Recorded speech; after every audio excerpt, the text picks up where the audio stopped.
মেহেদী হাসানের ব্যাটে এইসব শটের দেখা মিলে। সবগুলো শটে যে পারফেক্ট হয়েছে এমন না, তবে বাউন্ডারি আসবে এটা বলাই যায়। যেহেতু রান করার জন্য শট খেলা, সেহেতু পারফেক্ট হওয়া কিংবা সৌন্দর্যের চেয়ে মুখ্য রান আদায় করা। সেই দিক থেকে মেহেদীর এই শটগুলো সফলই বলা যায়।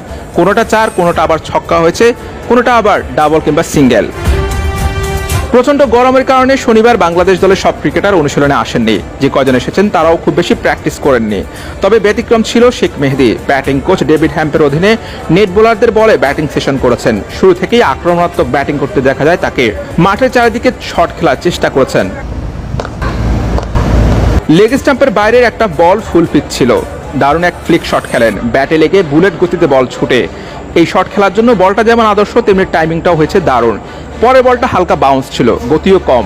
পুল শট খেলেন, যদিও শটটা পারফেক্ট হয়নি, শটে জোর কম ছিল।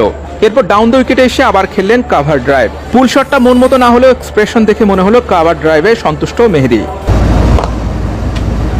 অফসাইডের অনেক বাইরের একটা বল খেললেন রিভার্স সুইপ। ঠিকঠাক টাইমিং মেলেনি। ব্যাটে লেগে বল পিচে ড্রপ করে গতি কমে যায়। ফুল টস বলে খেলেন স্কুপ শট।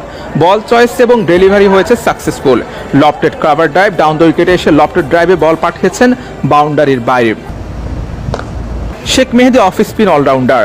স্কোয়াডে আছেন আরও এক অফ স্পিন অলরাউন্ডার মেহেদী হাসান মিরাজ। সাকিবের ব্যাকআপ হিসেবে এক্ষেত্রে মিরাজে এগিয়ে থাকবেন। তাই মূল একাদশে মেহেদীর সুযোগ হয় কিনা সেটা নিশ্চিত নয়।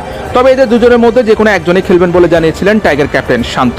সাকিব ভাই, আপনি যেটা বললেন নাই, অবশ্যই এটা আমাদের জন্য একটা নতুন ব্যাপার, স্পেশালি এই ফরম্যাটে। তো এখানে মিরাজ আছে, আশা করব যে মিরাজ এই জায়গায় ভালো একটা আমাদেরকে স্টার্ট দিবে।